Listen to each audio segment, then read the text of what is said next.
Hello, നമ്മളിന്ന് പോകുന്നത് കോട്ടയം അരുവിക്കുഴിയിലോട്ടാണ്. അതിന് മുമ്പായിട്ട് രാവിലെ കണ്ണ് തുറന്ന് വന്ന് നോക്കുമ്പോൾ കാഴ്ചയാണ് ഇന്നലെ മേടിച്ച് വെച്ച ചിക്കൻ കറി പൊതിച്ചോറ് കെട്ടിക്കൊണ്ട് പോകാൻ വേണ്ടി ഒന്ന് റെഡിയാക്കി വെച്ചിട്ടുണ്ടായിരുന്നു. അങ്ങനെ അതൊക്കെ സെറ്റ് ചെയ്ത് രാവിലെ എഴുന്നേറ്റ് കണ്ണൊക്കെ തുറന്നു വന്നത് നല്ല അടിപൊളി ഒരു മോർണിംഗ് ആയിരുന്നു കേട്ടോ. നല്ല രസമുണ്ടായിരുന്നു കാണാൻ. ഒരു പ്രത്യേക വൈബായിരുന്നു രാവിലെ എഴുന്നേറ്റപ്പോൾ. സ്കൂളുള്ള ദിവസം 8:30 വിളിച്ചാലേ ഉള്ളൂ എണീക്കില്ല. ഇപ്പോൾ ടൂറ് പോകണമെന്ന് പറഞ്ഞപ്പം 6:30 മുതലേ ഉണർന്നിരിക്കുക. ഞങ്ങളെല്ലാവരും ഒരുങ്ങി സെറ്റ് ചെയ്തിട്ട് നേരെ ഫുഡ് പാക്ക് ചെയ്യാൻ പോയി. അങ്ങനെ ചോറ്, ചിക്കൻ നല്ല റോസ്റ്റ് ചെയ്ത് വെച്ചതും, അയിലക്കറിയും, ചമ്മന്തി, അച്ചാറ്, തോരനും മോര് കറിയും വേറെ വെച്ച് കേട്ടോ. അത് ഇതിൻ്റെ കൂട്ടത്തിൽ വെച്ചാൽ ശരിയാകത്തില്ല. അപ്പോൾ പിന്നെ അങ്ങനെ വെച്ചു. അത് ബട്ടർ പേപ്പറാണ്, പ്ലാസ്റ്റിക് അല്ല. അപ്പോൾ ഞങ്ങളത് വാഴയിലക്കകത്ത് കൊണ്ടുപോകാനുള്ള, അതിന് അത്രയും ദൂരം പോകേണ്ടതല്ലേ, അപ്പോൾ ചീത്തയാവുമല്ലോ. അതുകൊണ്ടാണ് ഞങ്ങൾ ബട്ടർ പേപ്പറിനകത്ത് വെച്ചത്. വാഴയില പൊതിയുന്നത് എൻ്റെ പ്രിയപ്പെട്ട ഹസ്ബൻഡാണ്. പുള്ളിക്കാരൻ ഇങ്ങനെയാണ് കേട്ടോ.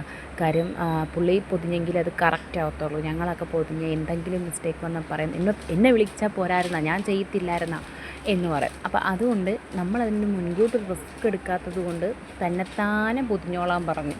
അപ്പോൾ അതല്ല വിറ്റ് പൊതിയുന്നതല്ല എളുപ്പം, അതിൻ്റെ വലിപ്പം നോക്കിക്കേ, എന്ത് വലിയ പൊതി. പിന്നെ രാവിലത്തെ ഫുഡ് ഇതായിരുന്നു, ബിരിയാണി ആയിരുന്നു. നല്ല പപ്പയ്ക്ക് വെപ്പുണ്ടായിരുന്നു.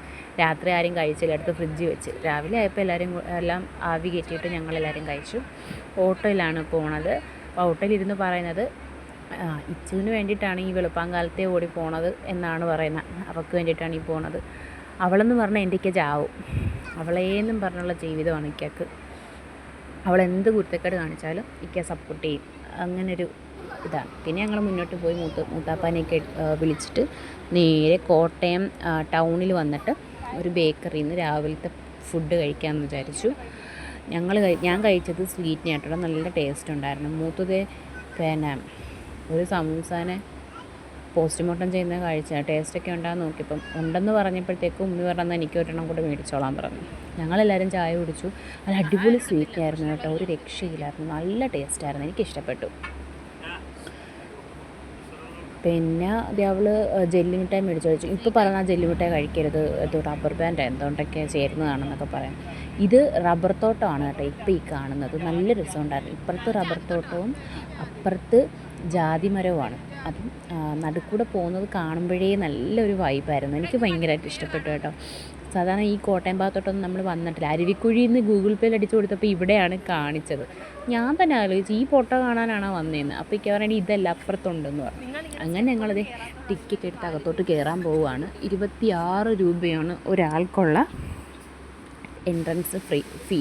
അപ്പോൾ ഞങ്ങൾ പതുക്കെ ടിക്കറ്റൊക്കെ എടുത്തിട്ട് പതുക്കെ നടന്ന്, എൻ്റെ മോനെ ഞാൻ എടുത്തിക്ക മോളെ കൈ പിടിച്ചുകൊണ്ട് അങ്ങ് പോയി. അവർ നേരത്തെ നടന്നു പോയി. ഞാൻ ഈ പ്രായമായവരെ, കാലും വയ്യാത്തവരെ പതുക്കെ നടത്തി കൊണ്ടുവരണ്ടേ. അങ്ങനെ അവരുമായിട്ട് മുന്നോട്ട് പോയി. ഉമ്മിയും മൂത്താപ്പായും മൂത്തപ്പ പറയാം, വീട്ടിൽ ചെന്നിട്ട് കാലുവേനയെന്ന് പറഞ്ഞിട്ടുണ്ടെങ്കിൽ വെള്ളത്തിൽ തള്ളിയിടുന്നൊക്കെ ഈ പറയുന്നത്. അവരൊരു കോമഡിയാണ്. അപ്പോൾ പിന്നെ അതും കണ്ടുകൊണ്ട് ഞങ്ങൾ ഇപ്പം ഇപ്പം വെള്ളം കുറവായതുകൊണ്ട് ഇങ്ങനെ കാണാൻ പറ്റും. ഇപ്പം വെള്ളം കൂടിക്കഴിഞ്ഞാലുള്ള അവസ്ഥ എന്തായിരിക്കും അല്ലേ. ഞങ്ങളതങ്ങനെ സംസാരിച്ചുകൊണ്ട് മുന്നോട്ട് പോയിക്കൊണ്ടിരിക്കുകയാണ്. പിന്നെ അത്തുവും മിക്കും ഒക്കെ ഉണ്ടെങ്കിൽ കുറച്ചും കൂടെ നല്ല വൈബായിരിക്കും. കാര്യം പിന്നെ നല്ല രസമായിരിക്കും. അവർ സംസാരവും അവർ നമ്മുടെ കൂടെ കളിച്ചും ചിരിച്ചുമൊക്കെ നടക്കുമ്പോഴത്തേക്കും അത്ര അറിയത്തില്ല. അങ്ങനെ ഇവിടെ ഇരിക്കാനാണ് എൻ്റെ പ്ലാൻ. കാര്യം വലിയ ഫോഴ്സായിട്ടാണ് വെള്ളം വരുന്നതെന്ന് തോന്നില്ല, പക്ഷെ കാല് നനയ്ക്കുമ്പോഴേ അറിയത്തുള്ളൂ നല്ല ശക്തിയിലാണ് വെള്ളം വരുന്നത്. ഞാൻ അതിനകത്ത് എൻ്റെ ബാക്കിൽ നിൽക്കുന്നത് ഛത്തീസ്ഗഡിൽ നിന്ന് വന്നവരാണ്. അവർ മറ്റേ പാക്കേജ് എടുത്തിട്ട് വന്നതാണ്. ഇപ്പോൾ ആലപ്പുഴ ബൗട്ടിങ്ങൊക്കെ കഴിഞ്ഞിട്ടാണ് പുള്ളിക്കാരി ഇപ്പം ഇങ്ങോട്ട് വന്നത്. ഇനി ഇവിടുന്ന് ഇവർ പോകുന്നത് കോവളത്തോട്ടാണ്. കോട്ടയത്ത് വലിയ ഇതില്ലാത്തത് കൊണ്ട് നേരെ വരുന്നത് ഇവിടെയാണ്. ഇനി ഇവിടുന്ന് നേരെ കോവളത്തോട്ട് പോകും. എൻ്റെ അടുത്ത് കുറേ കാര്യങ്ങളൊക്കെ ചോദിച്ചു. ഇനി ആലപ്പുഴ എക്സ്പ്ലോർ ചെയ്ത സ്ഥലങ്ങൾ എന്തെങ്കിലുമൊക്കെ ഉണ്ടാകുന്ന ഇംഗ്ലീഷിലായതുകൊണ്ട് എനിക്ക് മറുപടി പറയാൻ കഴിഞ്ഞു. ഇക്ക ഹിന്ദിയിലും മറുപടി പറഞ്ഞു. ഇക്കൊക്കെ ഹിന്ദി, തമിഴ്, കന്നഡ, ഉറുദു ഒക്കെ അറിയാം. ഞാൻ വെറും Malayalam, English, Tamil, Hindi I mean കുറച്ചായിട്ട് അറിയുള്ളൂ. ഇതാണ് ഇതിൻ്റെ ഉത്ഭവം. മെയിനായിട്ട് വെള്ളക്കെട്ട് രൂപപ്പെട്ടിരിക്കുന്ന ഇവിടെയാണ്. ഇവിടെ നിന്നാണ് അങ്ങോട്ട് ഫ്ലോ ചെയ്ത് വെള്ളം പോകുന്നത്. ഞങ്ങൾ ഈ താഴത്തോട്ട് നോക്കിക്കൊണ്ടിരിക്കുന്ന മീനെയാണ് കേട്ടോ. കാര്യം ഇവിടെ നേരത്തെ നിന്നവർക്ക് ഒരുപാട് പേർക്ക് മീനെ കിട്ടിയിട്ടുണ്ടായിരുന്നു.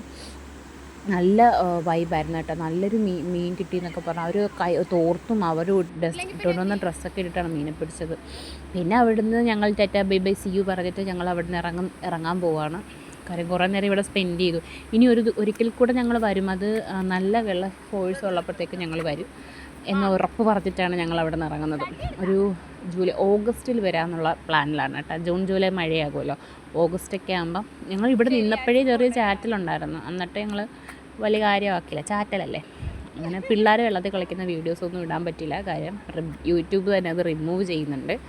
അപ്പോൾ ഞാൻ അതുകൊണ്ട് ഇടുന്നില്ല. അങ്ങനെ നേരെ ഞങ്ങളത് ഹോട്ടലിലോട്ട് തിരിച്ചു വന്നു.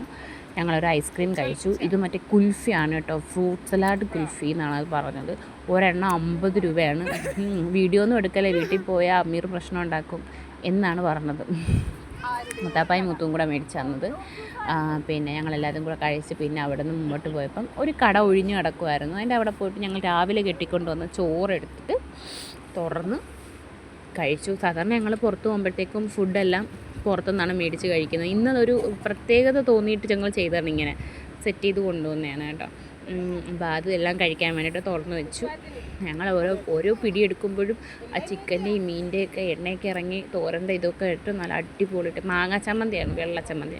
അങ്ങനെ ഒരു സൈഡിൽ കയറി കഴിച്ചു. അപ്പോൾ വീഡിയോ അത്രേ ഉള്ളൂ.